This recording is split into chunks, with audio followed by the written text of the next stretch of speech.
So yes, We're live. timely show. Oh, We're live.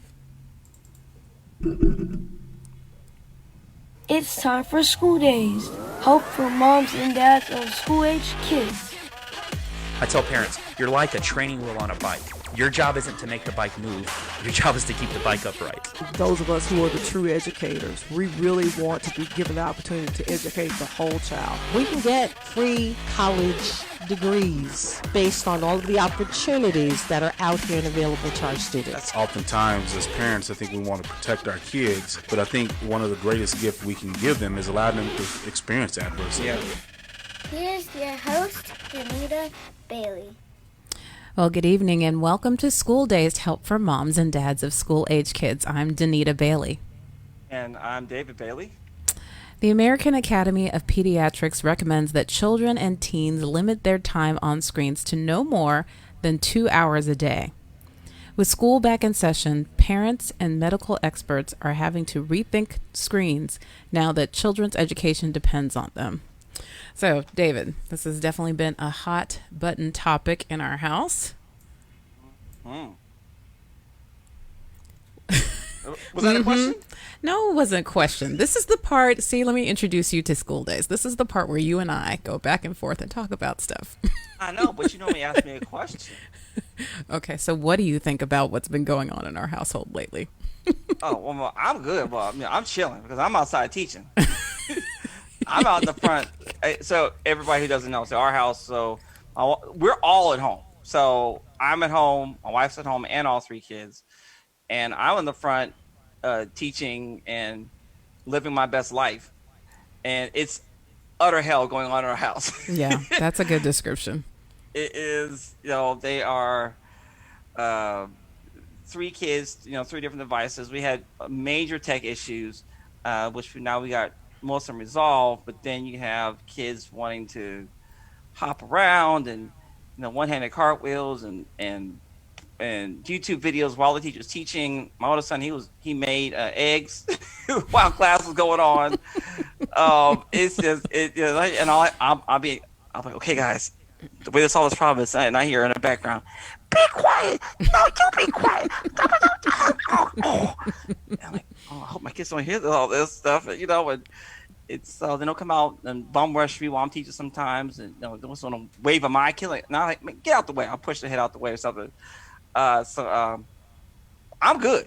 How you doing, babe? Faring less well than that.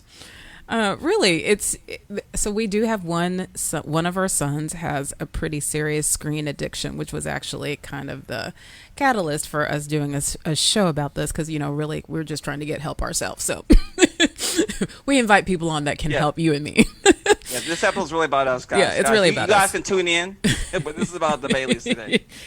But it's been, now he's doing virtual learning. And so he's online 6 hours a day, I think. Sounds like that's about right. And then, just trying to sneak doing things on his tablet in between classes and sometimes during classes. And then just, after class, we tried, we brought home the tablet.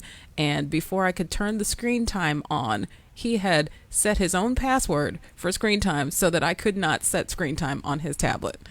So we have been a little bit on the struggle bus. That's pretty crafty. I mean, he's super smart. Like, if we can hone his powers and whatnot for good instead of evil, he's going to be really something. Yeah. So it's been quite a struggle. I'm glad you're living it up outside while you're teaching your class, though. Uh-oh, there's a child coming in the room. David has muted himself.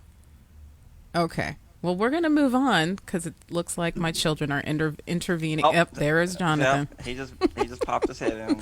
He just wants to get on camera. He wants to be famous like us. Yes. Being lights. See, I'm in lights. Yes. They can't see you, though, if they're listening to the podcast. Okay, we're really going off the rails here. Okay. Well, before we go any further, let me just say it does take a village.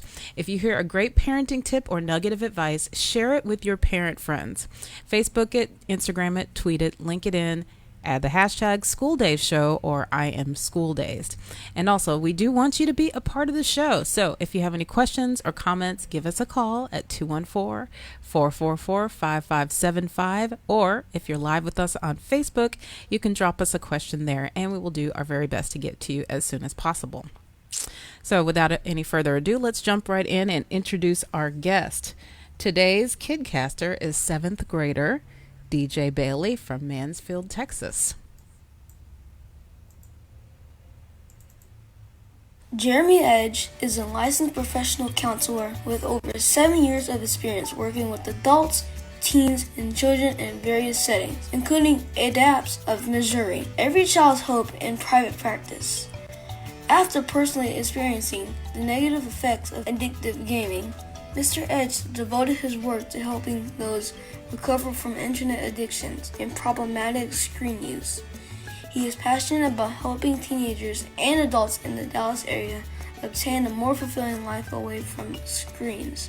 Mr. Edge helps strengthen family relationships and gives parents insights and practical tools to address unhealthy screen use.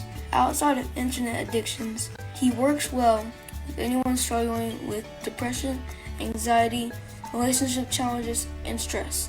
Welcome to School Days, Mr. Edge.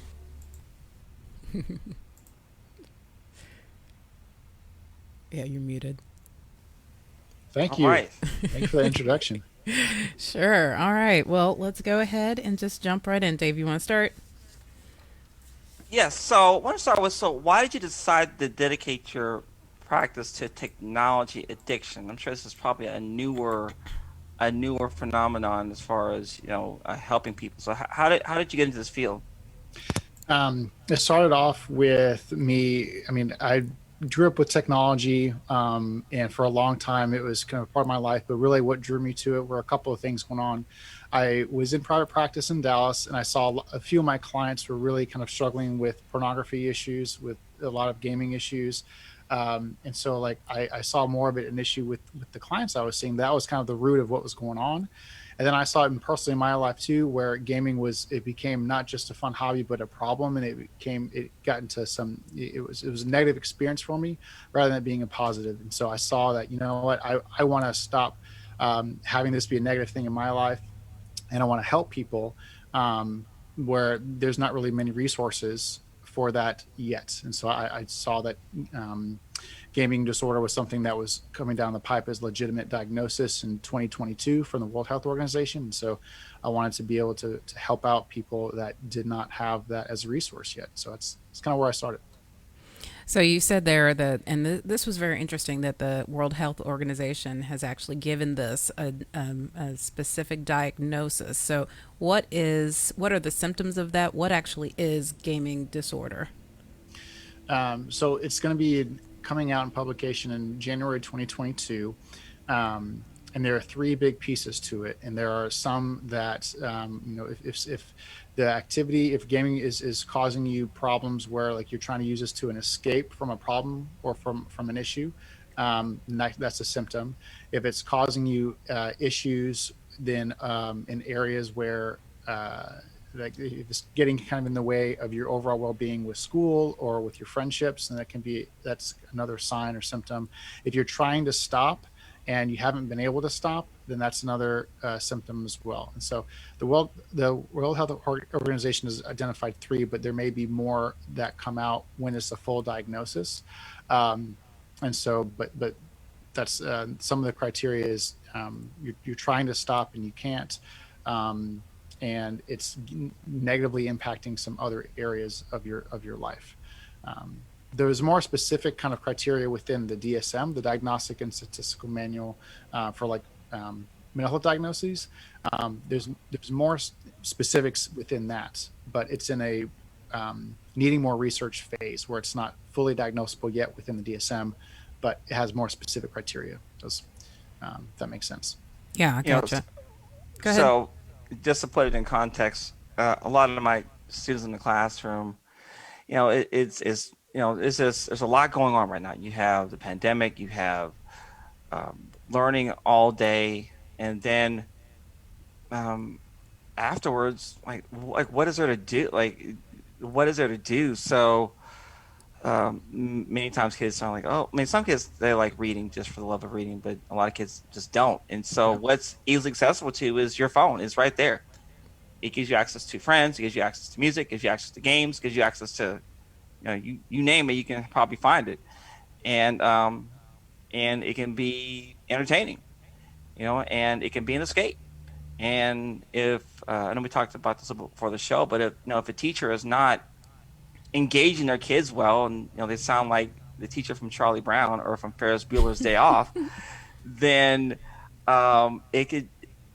I mean, I can't imagine. It's just I'm the type that if the teacher is just kind of one with the lecture, that's why sometimes our kids can really drift into like, well, okay, well, YouTube, Yeah. okay, well, Fortnite or whatever it is, while the teacher's teaching. And we've had to get our kids off a couple of times. Like, what are you doing? Oh, yeah, And so, I mean, I get it. And some of my kids, they said they'll spend after school another 6-8 hours virtually. So it's real. It's real.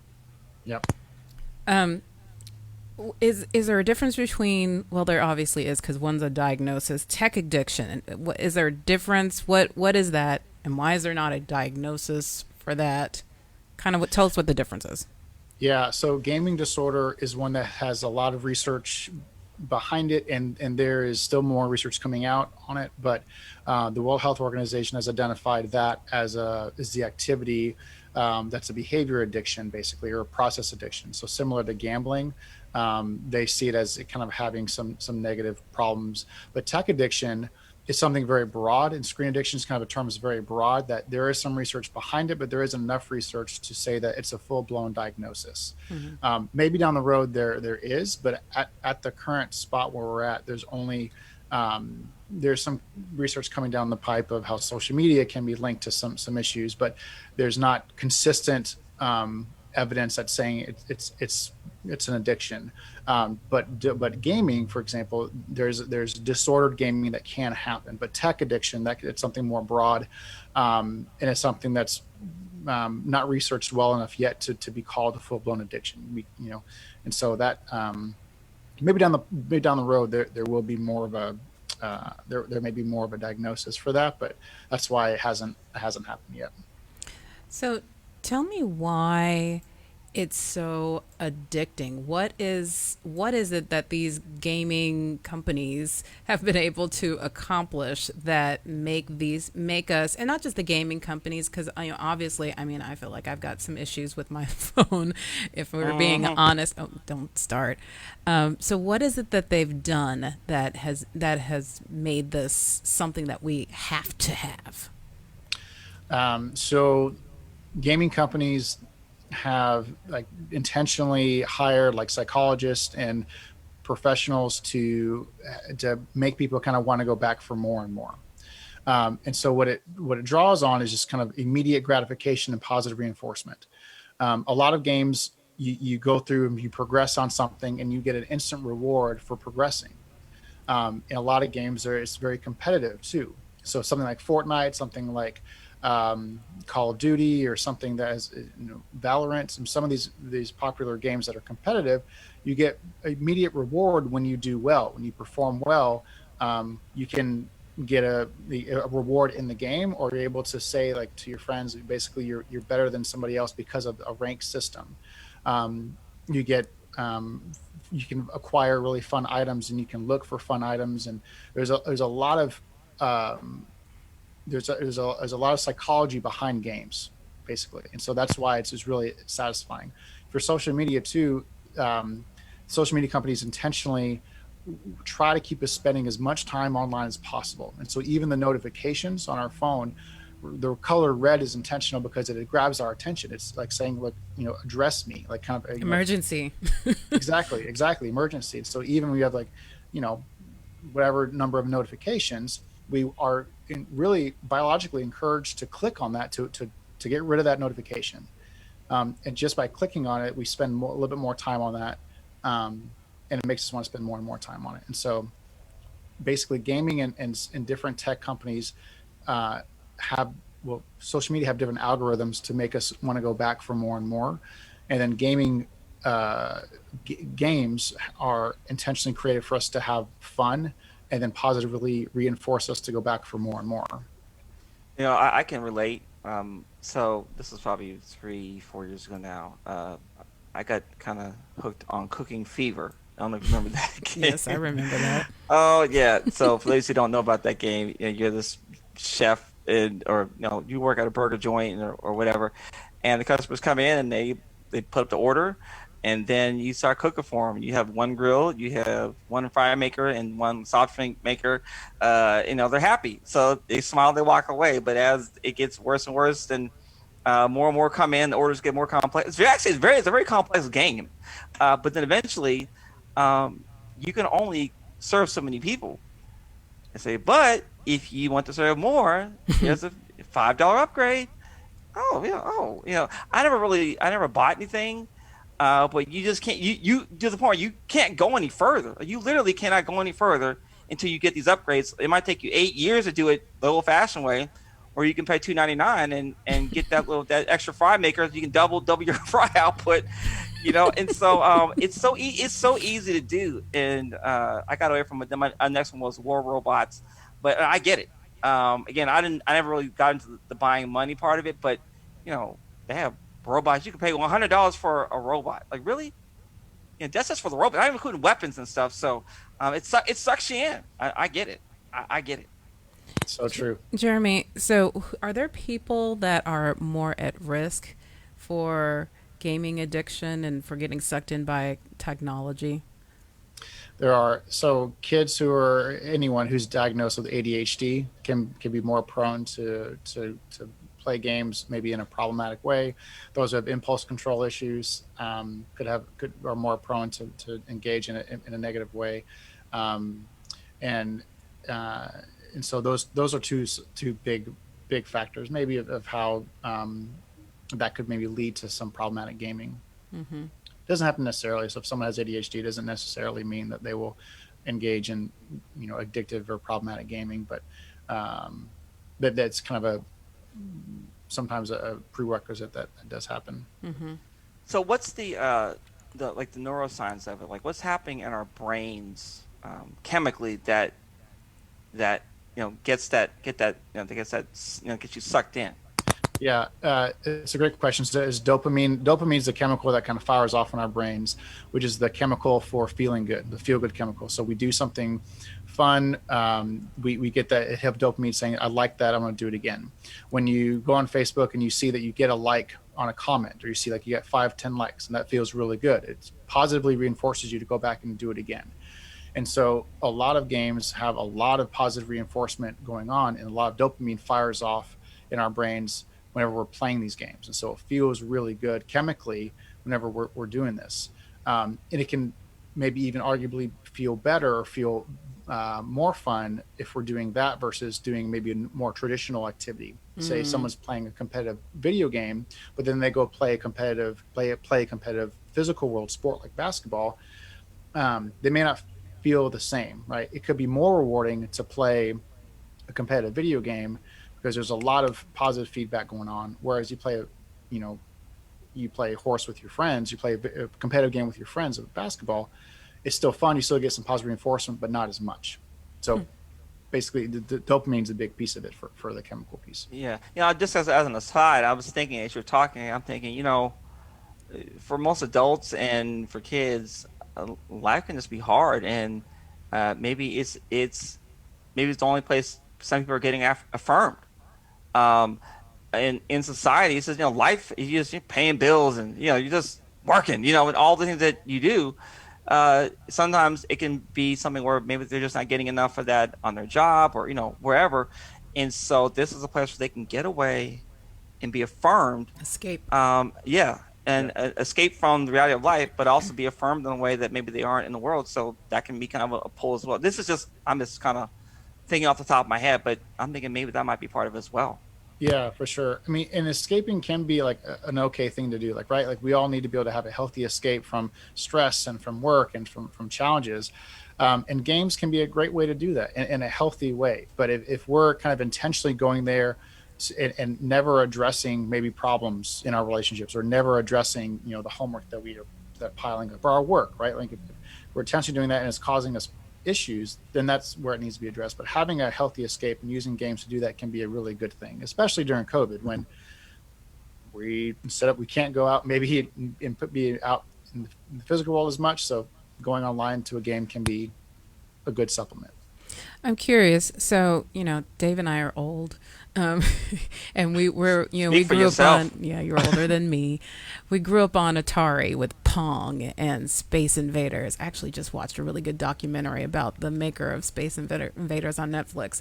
But, so I do not remember people wearing adult diapers while gaming back then, and, Is that a losing thing? their job. Is it? I feel like it probably is. I haven't. Yes. See? There are. See?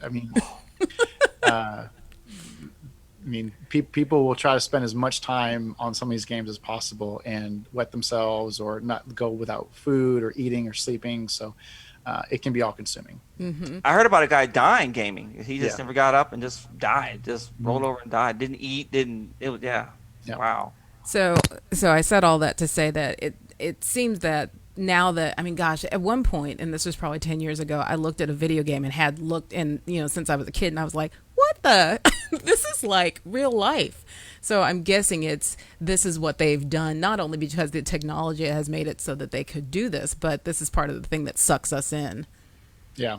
Yeah. The type of games that are now going on are a lot more engaging and more fun. Some of it can be more realistic, like you're saying, right? The graphics can be a lot better. And so it can be, kind of NBA 2K and some football games, Madden, can be pretty lifelike, but there can also be just a lot more excitement. Pong can be, very simple. Yeah. And I loved it though. It's very fun. No, it's very fun. But when you look at the games now, they're just so fast paced and so much stimulation. Yeah. There's so much stimulation. Yeah. And so if that bodes well for kids who want a lot of stimulation, right? They are bouncing off the walls. They want to have something that's like bright and shiny. And games these days can offer that. Yeah. So let's switch gears a little bit here. Now, we were talking about in the intro that, our kids are now virtual learning and they're online. Some of them, ours are synchronous, so ours are legit online for like 6 hours a day. And then they want to get off. Well, no, they don't want to get off. They want to, begin entertainment as soon as school's over. So somebody that has a gaming addiction, is it safe for them to participate in virtual learning? Is this something that maybe our parents should reconsider if they know that their child already has a problem? I think it can be okay, but there needs to be some certain boundaries. How I kind of view screen use are in three big categories: productive and educational, entertainment and fun, and then social. And so the productive piece, if they're on screens doing education for 6 hours or so, and it's just that, and then it meets a different need than gaming. If they're having a device that's strictly devoted to education, there's no way for them to get on Discord or talk with their friends, or there's no way to jump on Fortnite or on YouTube. If they're just doing education, then that can be okay. But if they're using the same device to watch a YouTube video about gaming, or to talk with their friends through a game, then that needs to be talk through and to get to a healthier place. But I think it can be okay to do online learning if it's in that box of online learning. If they're trying to move it over to be online learning and do entertainment and do fun at the same time, then that's where it can be an issue. Is there a ratio of learning versus escape that maybe parents should consider when balancing? Like, is it like sometimes it could be a 1-to-1 or a 1-to-2 ratio of time spent learning versus time spent online. Is there like any standard out there, or what are your thoughts on that? Being able to have the standard of how much time to do education versus how much time for fun. Correct. Yes. Right. And that's a great question. I don't know specifically of exact research for that, but I would kind of look at it from maybe as an adult, or from taking the internet out of it, taking technology out of it. How much are the kids spending in school and or just being productive and learning versus play. And same thing for adults, right? I mean, for adults, it could be a little different. We're spending majority of our day learning or being productive, and then maybe in the evening spending, depends on our lifestyle, but maybe a couple hours, 3 hours or so, if that, of being able to rest, and to be able to relax as for a child, right? And so that could be a good ratio of maybe an hour or two, maybe 3 hours, again, depending on how much homework they have. But that can be a good ratio. The majority of the time can be, if they're in school, to be devoted to school, but they can have like a fraction of the day be devoted to play and to relax, as they should. They should be able to relax and to be able to go out and do something fun, or even go online and to de-stress online. So I don't know what the exact ratio would be, but at least maybe 75 or so educational, and 25% or so can be fun on like a school day.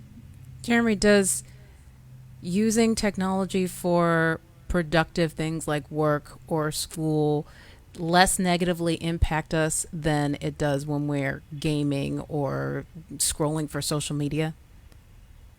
Being able to do online education versus gaming and social media. Yes. Does it impact us just as negatively when we're doing something productive versus when we're doing something like scrolling for social media or gaming?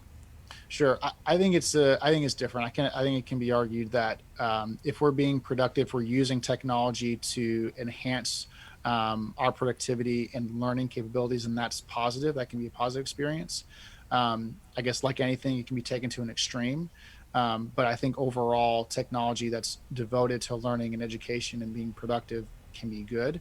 I think it's different, though. It can meet a different need than strictly just for fun and fun and gaming. But then scrolling is something different. Like if we're just kind of scrolling on our social media feed, we're just kind of mindlessly trying to relax or to escape, right? That's different. I think that's a different experience than actively engaging and intentionally engaging in our technology use.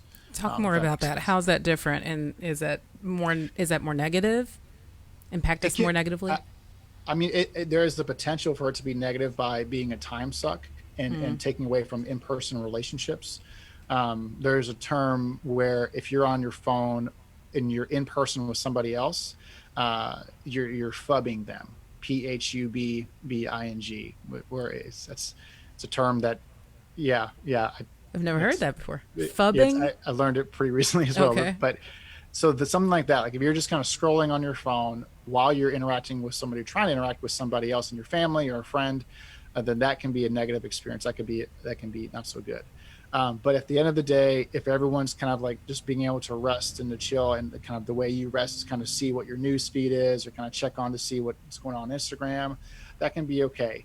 It can be problematic or negative if that's getting in the way of your homework, if that's getting in the way of relationships, that's getting in the way of eating or sleeping, right? At night, right? It can be really easy for, I just want to kind of zone out and chill, right? But if sometimes if we look at screens right before we go to bed, it can keep us from sleeping well, especially for kids too. They can spend time online at night. They can get in the way of their sleep. So that's when it can be an issue. But I think that's different than the productive piece. If we're intentionally going online to learn something or to do something that's active, and to improve ourselves. Yeah. You talked about sleep. What are some of the other ways of overusing screens that we can, we're impacted behaviorally, mentally, physically? So, I mean, the physical aspect of it, if we're looking at a screen and not giving our eyes the chance to look at something else outside the window or something, then we can have eye strain for a while. I mean, so again, like just hours and hours and hours of just looking at a screen can cause eye strain. So that could be an issue. How our physical posture too, and if we're like even looking at a phone, looking down a lot, that can hurt. That can have a strain in our neck. How we're typing, if our hands are kind of arched in a certain way, if they're not relaxed or at a good posture, then we can have some carpal tunnel issues with our hands. And so those can be some negatives of constant online use.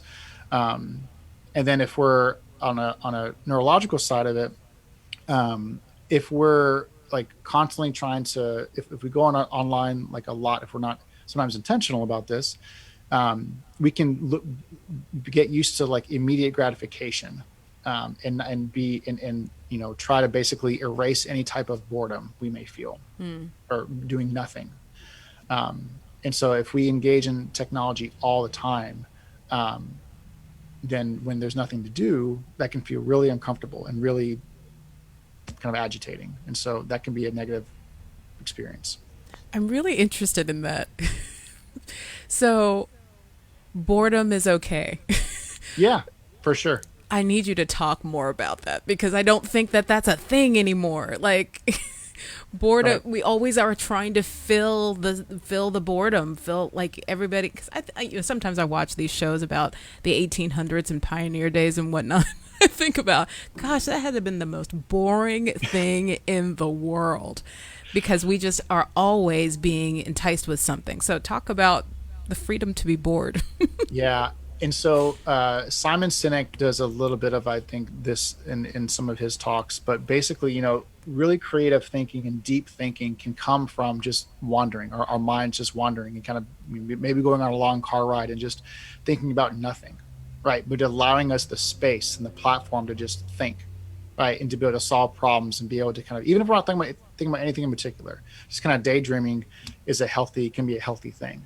And so, if we fill that time, if we don't allow ourselves the time and the space to just to have our minds wander, then we won't be able to have as much creativity maybe as if we have some boredom. Our anxiety maybe can feel like it's getting higher too, when we don't have anything to do, when we're used to having things to do all the time of every minute of the day. So that could be another piece of, it can be good to learn to step away from technology, to be okay with the world that's not as fast paced as instant gratification as going on Google and getting the answer right then and there. So it can be okay to kind of step away and just allow ourselves to be in that space. If that makes sense. Oh, it makes such great sense. Yeah. So I don't know if I can do it, but it's tough. Yeah, I hear you too. It's tough for me to do that too. There's we had an episode last year on the importance of play. So if you want to go back and refer to that one, it was really quite interesting. They adopted basically having kids do 4 recesses per day. It's called the Link Project, and the reason being is that it's like learning. It's like a cup, and once you fill it up to the top, it overflows. And play allows your brain to know that nothingness that you're talking about, and then they can go outside and play, but they can't bring any balls out there. They can't, but it dumps that out of your brain so you can really recharge to do more. So be more creative in school, be more creative in life, as well. And but it's hard, it sometimes just make yourself do things. But sometimes I just get up and shoot a basketball or something. And trust me, I'm a horrible basketball player. Don't you laugh. She's missed like technical shot, but I never played. I played all the non-cheerleading sports, but I got over that. Anyway, but it's just a release from my brain, just to get in the sun, get vitamin D, and when I'm done, I feel better, and I'm able to get back to work and do what I need to do. So I think it's absolutely critical just to imagine things, getting kids to read and things like that. Speaking of reading, kind of a shift here. So while social distancing and gaming and video chatting has become an important outlet for socialization, and I would even say some people even get boyfriends and girlfriends this way now, is chat, like they chat themselves into a relationship. I don't that, so how do we help them to strike a healthy balance? And maybe even aside, it's also sometimes the chatting can be the norm of how we communicate. So academically, they don't even know how to communicate like a proper sentence. So what are the pros and cons of that? And I just want to hear your thoughts on that. Yeah. The beauty part about where we are right now in 2020 is we can have face-to-face, basically, person-to-person communication via Zoom or something like that, Google Meet. And so we can see the person, we can try to learn see body language from shoulders up, maybe, right? Is from facial features. And so that can be good to learn how to interact. But if we're solely kind of email talking through email or text, it is hard to learn how to speak, with others in person, to be able to interact in a person-to-person interaction, and to be able to have a lull in the conversation, to be able to know how to talk about the next thing, and dealing with, well, what do I talk about now, and just all that stuff. It can be hard.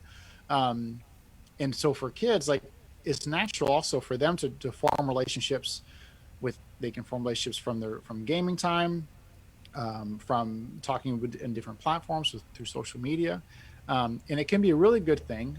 There, it also is something that we need to be conscious as parents to talk openly with our kiddos about, um, like, what's healthy and what's unhealthy in online and just relationships, right? And I kind of view it as we talk to our kids about, how to be appropriate for in-person school, either for, like, and then also for college, right? When they go to college, you want to say, we want to prepare you for the world. We want to prepare you to how to interact in a healthy and a safe way.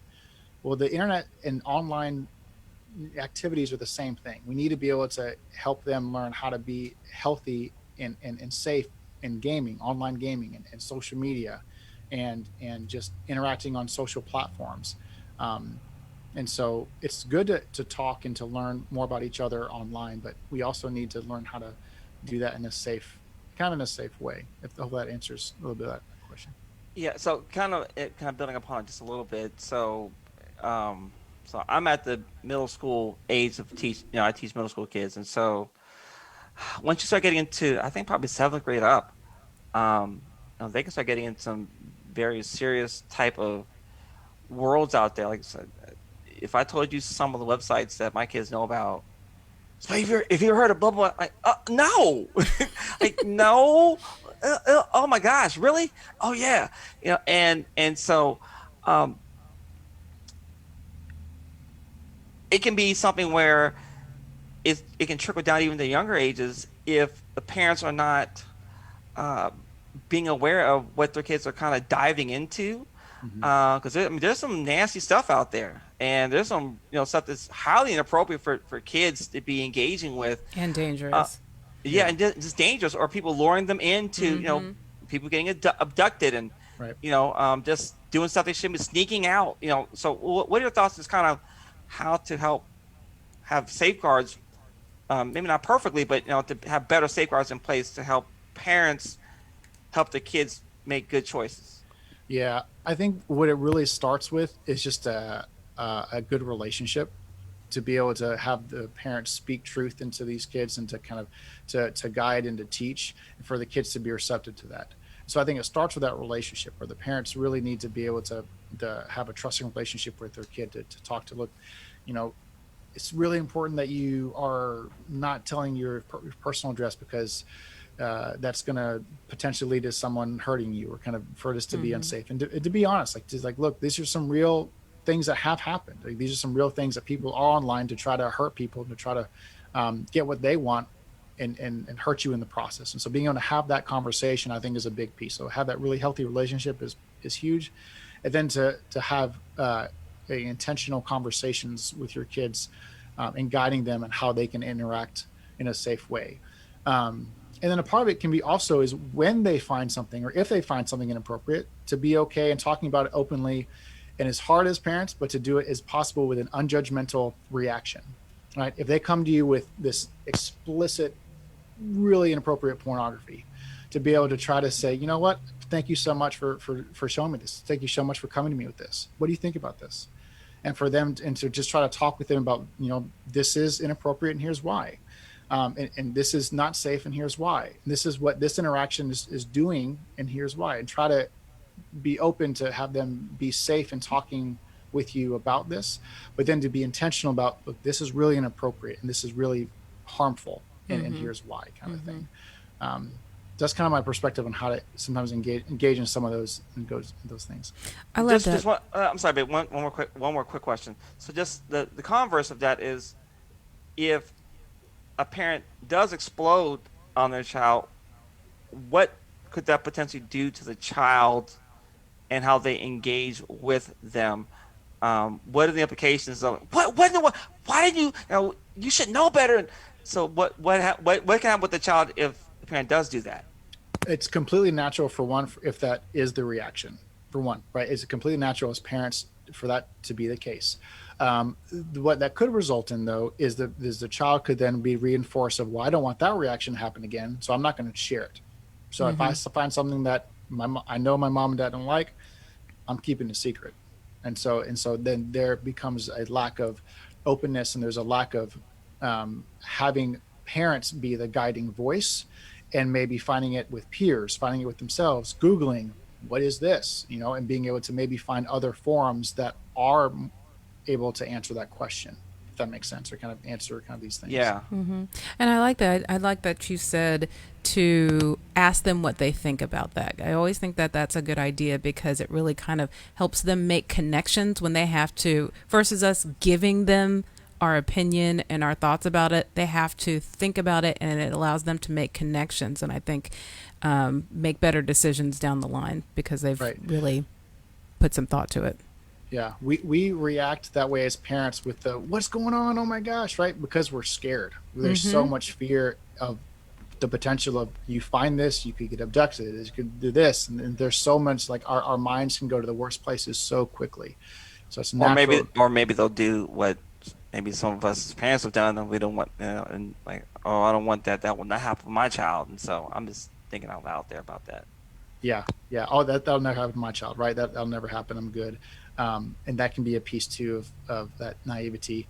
One thing that I think is really important that we need to continue to do is to have the talk, about sex, or about uncomfortable things, and just to do it at a candid, objective place. It's hard. It's really hard, but we need to be able to engage in some of these uncomfortable conversations, because right now the web is unfiltered, and anyone can access anything really with a Google search, right? Appropriate, inappropriate, illegal, legal, right? And so, and so it's vital for us to kind of just start to have open conversations with our kids about some of that. Can you recommend some, not devices, but some technology or monitoring devices, things that we can do to help make searching safer for our children?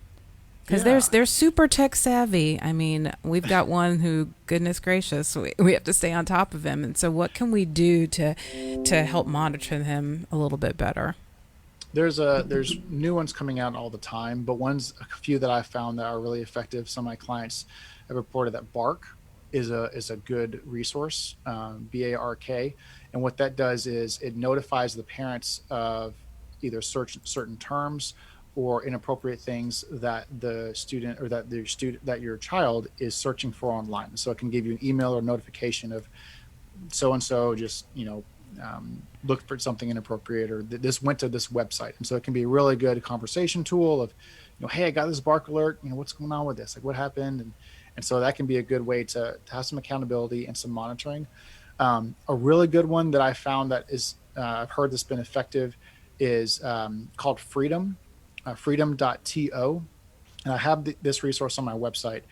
But basically, if it really is good for online learning, if the child is having a hard time being productive during a certain time period, right? They need to focus on this math test, but they really want to talk with their friends on Discord or watch YouTube.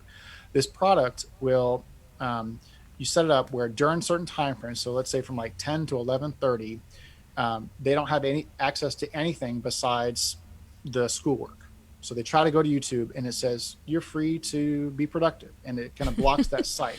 Or it'll block it on your phone, or block it on a tablet, where it's across platforms or across devices, and it only allows you to be productive in what you want to be productive on. So it's kind of blinders, kind of blocks out everything else besides what you need to be productive on. This is great for kids, also great for adults. Absolutely. Need that for myself. I know. Yeah. It seriously. And the beauty part about this too is even the parent who sets this up, they cannot change the settings during the time frame. So between 10 and 11:30, even if you want to go back and change it, you can't. So from knock on wood, it's harder to break than, let's say, the screen time app on an iPhone. You better get it right though, because then I can see a child saying, "I can't get into my Seesaw app." Yeah, So don't mess that up.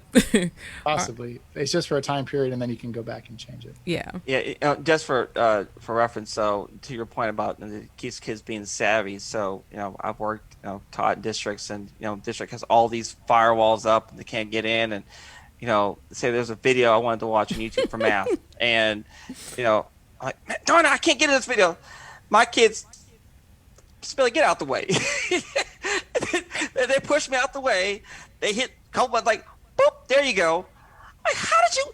I mean, and they're like bypassing IT departments. I mean, these kids. I'm telling you, it's amazing. I'm really in awe of them in some ways. Right. But like, oh, thank you. And then I play my video and keep on going. Right. But to your point, these kids, they know how to get around stuff.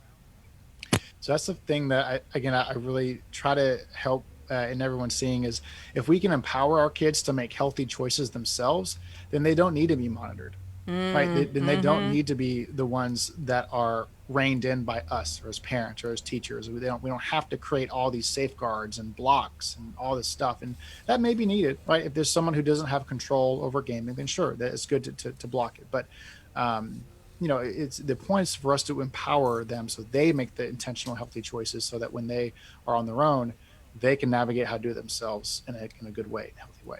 As we say in the African American church, that'll preach right there. That's a good word right there. Appreciate it. Yeah, I appreciate it. Now bring it home. I got nothing. So I was perusing your website, Jeremy, and you had some great articles about things to do that are tech alternatives. So can you give us some things that we can suggest that don't involve screens that we can help? I mean, obviously the reading, that's what we do a lot of times in our houses. We tell them to pick up a book, but what are some other things that they can do in addition to that? Yeah.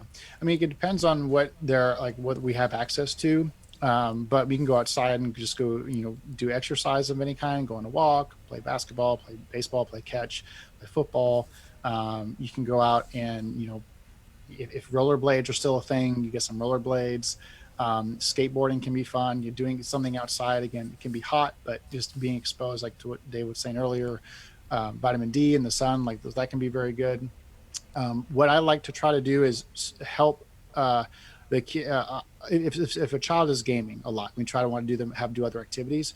Let's understand what about their gaming they like to do, right? And so if they like to explore and maybe create or to build something, well, then let's take that piece. If they're playing Minecraft, for example, right? They love to build. They love to create and to build something new. Well, let's take them to a Lego store and pick out either just some random cubes or random bricks, right? To make something by themselves, or they can buy a box set and make it, whatever. But take what they're doing online and involve it and help them engage in the physical world that meets a similar thing, if that makes sense. That was so good. Another couple of things that you listed was, this is something our child does, although it involves a screen, but he watches these YouTube videos that teach them how to draw things. Yeah. And all of our kids are really good artists, and that's something that has really kind of ignited a passion that he had kind of dropped. He was doing that more when he was younger. We're talking about our 7th grader, and now he's picked it back up because of watching these videos, and he's really becoming more talented and a better artist in that. I know. Just the other day, I just said I want to teach my kids how to play chess. The chess, which is a great game, just mentally. And I think they will really get into it. I think sometimes like my kids will say, "Well, what else is there to do?" Yeah. They don't know that there's other stuff out there, and just being intentional about introducing them. I think once they get into it and see the nature of the strategy and the strategic thinking and all those things, that they're gonna really love it. So I just talked about that with my wife a day or two ago. And we gotta get them back into chess because I grew up playing chess. Yeah. And I think it'd be, that's another option. Not just checkers, just old school games.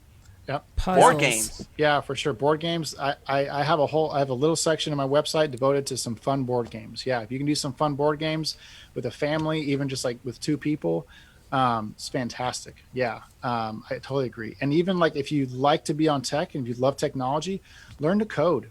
I mean, coding is gonna be can be a fantastic thing for us to learn, for us to learn to kind of because tech isn't really going anywhere, and if we're able to learn to code at a young age, that can really bode well, um, just moving forward. So I would encourage you to try to do that, even though it is a screen. I feel like that's different than gaming. Because it's fun. It can be add value to their life. Gaming can add value to their life, but it's just different. That is different. But Yeah, that um, falls under that productive side that you were talking about. yeah, yeah. I mean, and coders and people who are very productive can spend just as much, like 6 or 7 hours, 8 hours or so, coding a website, coding a new product, a new app, and it can really add a lot to the world. It can add a lot, and so that's kind of another piece it can do. Yeah. If you are spending 6 and 7 hours online, and I used to be in video production, and I would, spend an entire workday and almost not get up and Yeah. very easily. But we talked about a little bit of the eye strain and fatigue. What can we do to help to mitigate that a little bit? I've heard a little bit about blue light blocking glasses. Is that a real thing? Yeah, oh yeah, yeah. So you can get some glasses that are you can just put on while you're working. If you know you're going to spend many hours, 6, 8 hours, 10 hours or so on a screen, you can get those to help reduce some of the eye strain. If you're working at night and you want to try to go to bed, like if you have a long work day and you're really trying to go to bed quickly right after you are having to work, you can use those glasses as well. So it's not as much of a strain and get some of that blue light kind of negate some of that blue light effect where you're able to go to sleep quicker than staying up later from it. So it does help. It really can help. What does the blue What's light do exactly? oh, Is that what you were going to ask? That's a great question. To be honest, I'm not sure what blue light does exactly, but it does mess up our ability to kind of get into that feeling of sleep, and it kind of is. I'm not sure what it does exactly, but the being on a screen kind of can excite us. And it's different than even if we were to read a book on a Kindle or something. Um, that type of screen is different than having a tablet, excuse me, or an iPhone. Just the type of screen texture is different, where we're not able to relax as much. Yeah, it yeah, I probably think has something to my do with the circadian rhythm, right? Yeah. yes, my yeah. So my understanding is just when you shut that off, it tells your body to start to wind down. Um, and so, but when you have it on, it keeps your body, oh, it's still bright. And it keeps you up and perked up versus shutting your mind down slowly and gradually. Is there a recommendation as far as or one way of time that kids and parents, for that matter, should back off the screen time before bed to get themselves so that when they say, "Okay, I want to be in bed by this particular time," and actually go to sleep? What are your recommendations as far as how far back to give yourself margin to get to that point? I do at least half an hour, but an hour if you can. At least half an hour. Yeah, if you have like a bedtime routine, have that be a part of it. You can, have a real alarm clock. Don't use a phone for an alarm clock, um, because it'll kind of be too tempting to be able to kind of look at it maybe right next to your bed. So, yeah, at least half an hour or so. Kind of give yourself that space to turn it off or to read a book or something else that can be a little bit more relaxing. As a teacher, one thing I'm thinking about this year is I say it's very easy for um, to a child can sit through the day and do little to nothing except sit there. Maybe answer a couple questions here and there and just sit. And that can be a challenge as far as them getting what they need. Versus in school, you might pull out your notebook, get your pencil out, and start the writing. Um, so what I'm gonna do with my kids is, and also just the loss of the time of day is, you do all that, then you sucked into this world, but you still have schoolwork to do.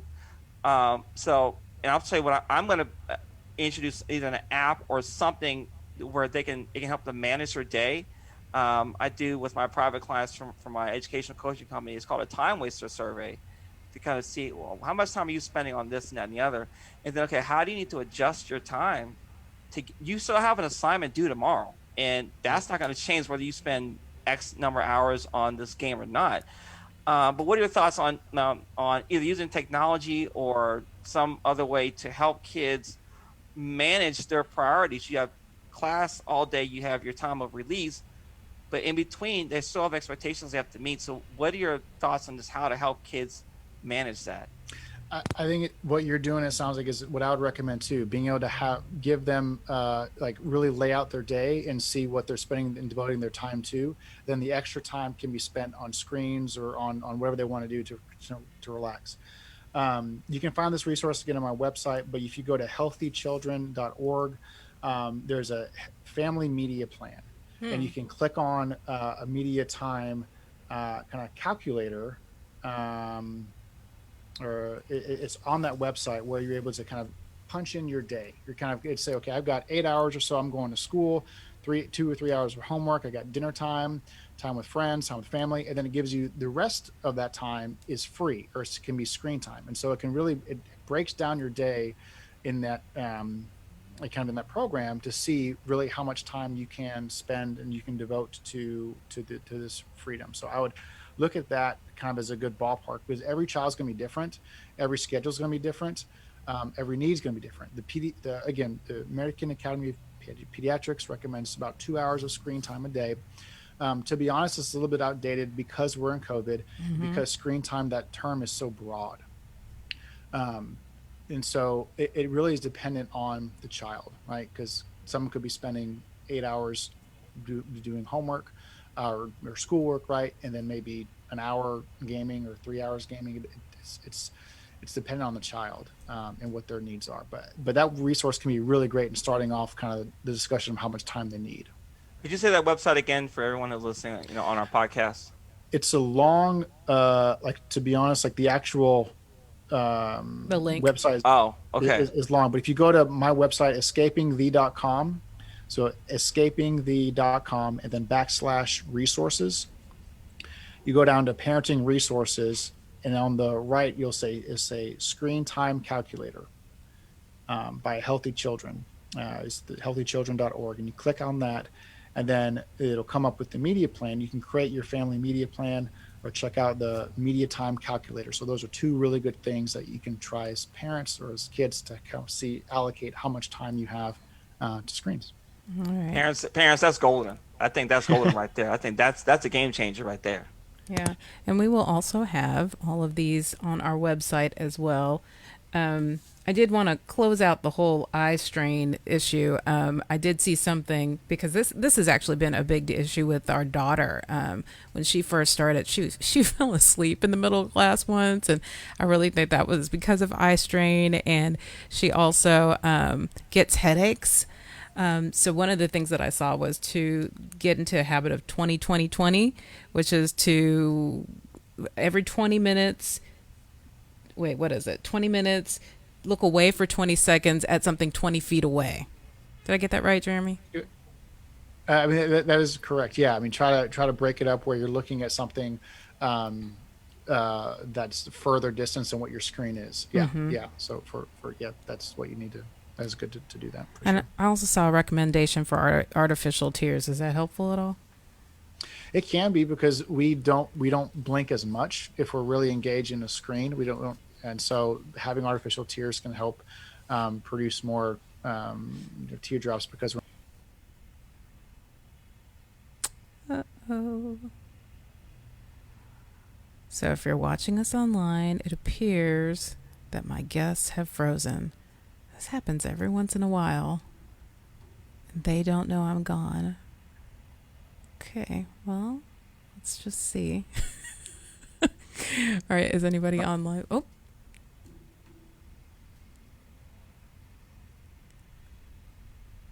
Type something if you can hear me.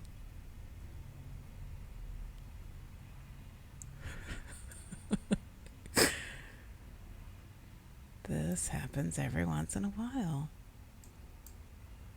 Uh-oh, it might be my computer. Oh no. Time that we're spending online. I'm gonna say what I don't know is.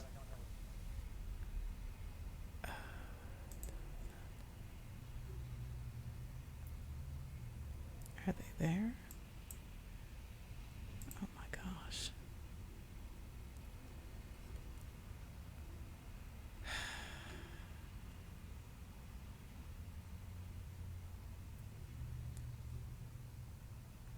Something is happening. Uh-oh. What in the world?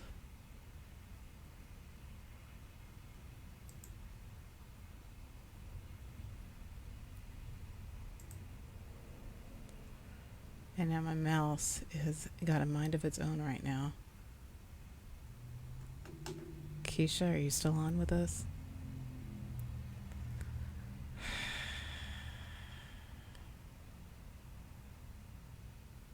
Okay, let's just see if I can get Zoom to open back up.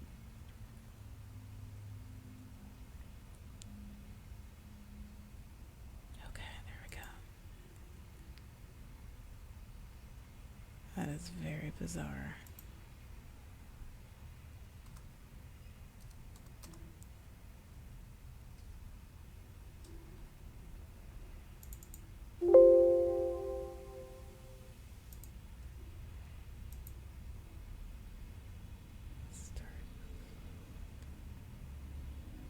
Okay.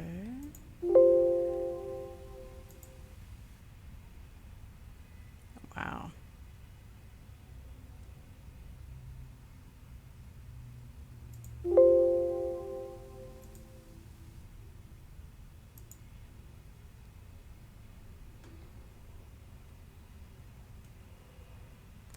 Okay, well, I do not know where my guests have gone. I apologize for the strange. Let's see if I can get them back. Oh, no, I'm not. Here she I comes. am. Hi, babe. I just said I'm free to do what I want, and then you pop back on. Well, I don't think anybody was you're listening to muted. you. Huh? You muted, babe. I'm muted. You're muted. Oh my gosh. So we are still on Facebook, but I think this might be a good time for us to end. Yes. Well, what I was just saying was, what's a way that our audience can get more of you, to get in contact with you? Yeah, and do you do virtual sessions? I do. Yes, ma'am. I do all virtual sessions right now because of COVID. And even when we go back to in-person sessions, I will offer confidential telehealth and virtual sessions as well. And you can find all my information at escapingthe.com. You can go to my contact page. You can email me there. A good phone number you can reach me at is 214-433-2721. Feel free to call or text if you have any questions or concerns. But yeah, my website has all the information I've discussed and more. And the contact page is a great spot to interact with me. If you'd like to set up an appointment, you can also do that at book an appointment. Is the top right hand corner. There's a button right there to do that too. All right. Okay, I'm sorry. Did you say escaping the, like THE? Yes. Yeah. Okay, escaping the. Okay, great. Yep, Thank you. And then just .com. Yep. All right. Well, thank you so much for coming on with us today. This has been some very helpful information that I know we're going to implement in our home as well. Good. I'm glad. Hope is helpful for all listeners, and hope it's been good. Yeah. So, Noggin Educational Foundation is the premier sponsor of School Days. So, we always want to let you guys know what's happening with Noggin. North Texas Giving Day is September 17th this year. North Texas Giving Day is an 18-hour giving event benefiting local nonprofits. Each year, your North Texas Giving Day donations help with a significant portion of the funding we need to operate our free tutoring program. And this year, we will use some of the donations to help fund our new ARD advocacy program. Our ARD advocates support parents by helping them get the services and accommodations their kids need at school for learning disabilities or special needs. With the closure of schools, the education gap for low-income students has widened, and the one-on-one intervention we provide is that much more vital. Your support on North Texas Giving Day has an immediate and critical impact on our ability to serve our amazing students. So early giving is open now. You can go to our website, Noggin, Noggin, foundation.org, or schooldayshow.com for more details and to contribute to our mission today. As always, head to our website, schooldayshow.com, for more information about all that we're doing and for all of the resources we mentioned during our episodes here at School Days. And remember, you don't ever have to miss a show. Find us on Spotify, Apple Podcasts, Google Play Music, and pretty much anywhere you listen to your favorite podcasts. And don't forget to follow us on Facebook, Instagram, and Twitter at Noggin Foundation. That's Noggin. Next week, catch our special Thursday episode we're calling Cold, Flu, and COVID-19. Cold and flu season can be tricky for parents of school-aged kids. The added complexity of COVID-19 will definitely make this cold and flu season interesting. In this episode, we welcome pediatrician Dr. Aisha Anwar, who will talk to us about managing sick kids and in-person learning in the midst of a global pandemic. So tune in Thursday at 5 o'clock p.m. Central Standard Time and tell your friends. And lastly, we always want to end our show by saying that David and I are parenting by grace. We depend on God to give us the strength that we need to raise our kids into flourishing adults.